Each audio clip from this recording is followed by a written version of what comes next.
नमस्कार छात्रों। आज हम पढ़ने जा रहे हैं हिंदी कुमार भारतीय कक्षा 10।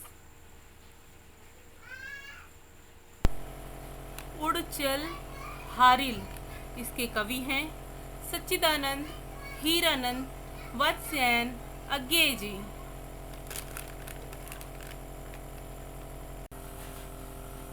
उड़ चल हारिल लिए हाथ में यही अकेला ओछा तिनका, उषा जग उठी प्राची में कैसी बाट भरोसा किसका।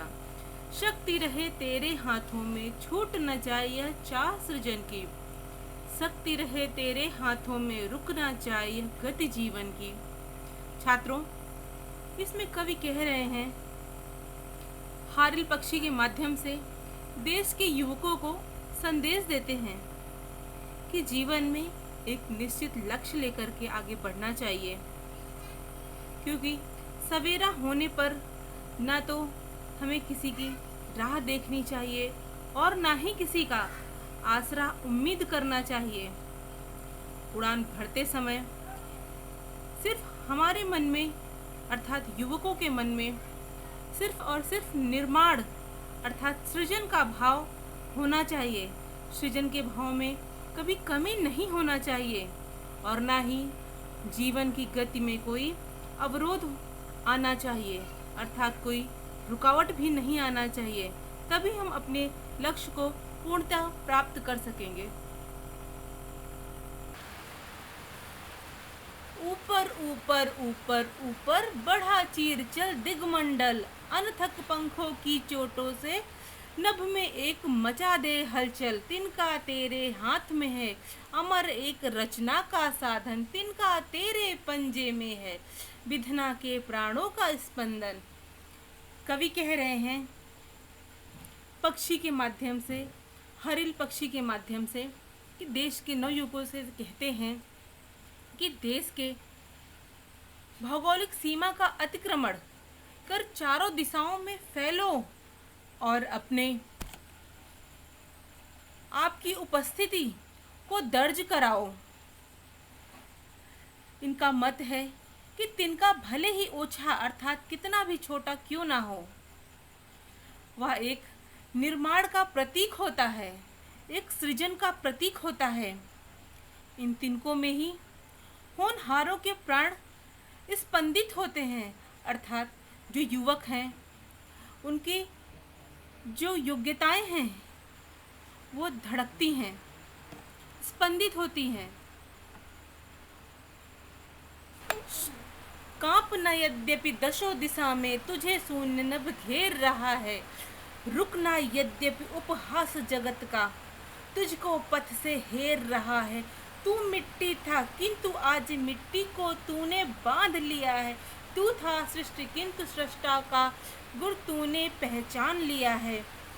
इसमें कवि कह रहे हैं हरिल पक्षी के माध्यम से मानव को संदेश देते हुए कि जीवन में अनेकों परेशानियां आती हैं, बहुत उतार चढ़ाव जीवन में आते हैं। उनसे कभी हमें घबराना नहीं चाहिए, उनसे कभी हमें हारना नहीं चाहिए और असफल होने के डर से जो है या लोगों हमारा उपहास उड़ाएंगे, मजाक उड़ाएंगे, यह हमें नहीं सोचना है, क्योंकि व्यक्ति को जीवन पथ पर आने वाली इन कठिनाइयों को बिना डरे हुए ही उनका सामना करना है। क्योंकि कवि का मानना है कि हमारा आत्मसम्मान, आत्मगौरव को यह कहकर जगाता है कि भले ही तू मिट्टी था, तेरा कोई महत्व नहीं था, परंतु आज तुमने मिट्टी को नियंत्रण में कर लिया है। भले ही तू संसार का स्वरूप था, परंतु अब तुमने उस सृष्टि रचना के जो है गुण अर्थात कायदे को सीख लिया है। यह है कि मानव अब असमर्थ और अक्षम नहीं रहा है, उसके अंदर गुणों ने अनेकों रास्ते खोल दिए हैं। अब उसे सृष्टि का बदलाव करने की उसमें क्षमता आ गई है, अब वह सृष्टि में भी बदलाव कर सकता है। मिट्टी निश्चय है यथार्थ, पर क्या जीवन केवल मिट्टी है? तू मिट्टी पर मिट्टी से उठने की इच्छा किसने दी है? आज उसी ऊर्ध्वंग ज्वाल का तू है दुर्निवार हरकारा। दृढ़ ध्वज दंड बना यह तिनका, सूने पथ का एक सहारा। कवि कह रहे हैं कि वैसे तो हमारा जीवन मिट्टी ही है, हम मिट्टी में जन्म लिए हैं और मिट्टी में ही मिल जाएंगे, लेकिन वह मानव जाति से प्रश्न पूछता है कि क्या मानव जीवन केवल मिट्टी ही है? यदि मानव जीवन केवल मिट्टी ही है तो मानव में मिट्टी से ऊपर उठने की इच्छा किसने पैदा की है? सपनों को पूरा करने की इच्छा किसने पैदा की है? कवि ने उसी हरिल को आज मस्तिष्क की मसाल का डाकिया अथवा संदेश वाहक कहा है। जिस प्रकार हारिल पक्षी अपने सपनों की उड़ान भरता है और अपनी कामयाबी को चूमता है, उसी प्रकार मनुष्यों में ईश्वर ने दिमाग दिया है, मस्तिष्क दिया है, जिससे वह मिट्टी से ऊपर उठ सकता है और अपने सपनों को पूरा कर सकता है। हारिल के हाथ का यही तिनका झंडे में लगने वाले डंडे के काम आता है।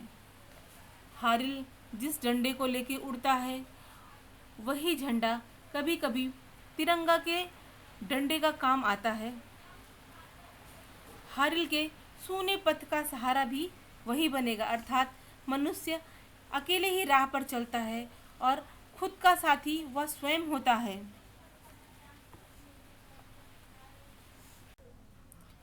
मिट्टी से जो छीन लिया है वह तज देना धर्म नहीं है। जीवन साधन की अवहेलना कर्म वीर का कर्म नहीं है। तिनका पथ की धूल स्वयं तू है अनंत की पावन धूली, किंतु आज तूने नभ पथ में क्षण में बुद्ध अमरता छूली। कवि कहते हैं हरिल पक्षी के माध्यम से कि मानव को आसमान में ऊंची उड़ान भरने के लिए उन्हें प्रेरित करना ही उनका धर्म मानते हैं। इसलिए वे कहते हैं कि मानव ने धरती से जो कुछ भी प्राप्त किया है, हमें उस धरती को उस चीज़ों को छोड़ना उचित नहीं है। हमने जो चीज़ें धरती से प्राप्त की हैं, जिन साधनों की सहायता से मानव जीवन चलता आ रहा है, उसकी अवहेलना करना मनुष्य का ये कार्य नहीं है। कवि ने कहा है कि तिनके को पथ की धूल माना है और स्वयं को ईश्वर के पावन चरणों की धूल माना है, और उसी धूल ने हारिल के माध्यम से आकाश में पहुंचकर अमृत को प्राप्त कर लिया है, अर्थात विजयी बन गया है। जिस प्रकार हारिल पक्षी अपने सपनों की उड़ान भरता है और अपनी कामयाबी को पाता है, उसी प्रकार कवि ने यहाँ कहा है मनुष्यों के भी सपने पूर्ण होंगे जब वो पूर्णतः मेहनत करेगा और अपने कामयाबी को प्राप्त कर लेगा। उषा जाग उठी प्राची में, आवाहन यह नूतन दिन का, उड़ चल हारिल लिए हाथ में एक अकेला पावन तिनका। कवि कहते हैं कि पूर्व दिशा में सूर्योदय हो चुका है, नया दिन निकल आया है, नया सवेरा हो गया है और मानव का आवाहन कर रहा है, मानव को पुकार रहा है।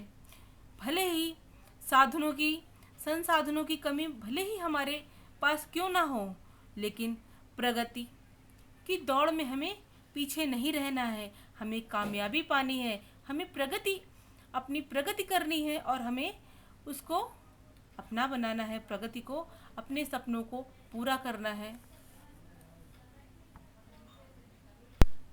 शब्दार्थ: हारिल एक पक्षी, महाराष्ट्र का राष्ट्र पक्षी। ओछा छोटा या तुक्ष। उषा प्रातःकाल, भोर। प्राची मतलब पूर्व दिशा। बाट मतलब राह देखना या रास्ता, राह। भरोसा आसरा, चाह, इच्छा, सृजन, निर्माण, रचना। चीर चीड़फाड़, दिग्मंडल दिशाओं का समूह।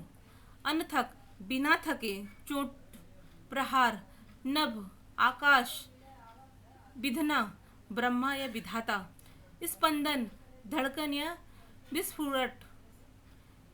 कांप, थरथराना या डरना। यद्यपि, भले ही। उपहास, निंदा या मजाक उड़ाना। जगत, संसार, पथ, रास्ता, सृष्टि, संसार या निर्मिति। सृष्टा, निर्माता या रचयिता। गुर, मतलब कला या योग्यता। यथार्थ, सत्य।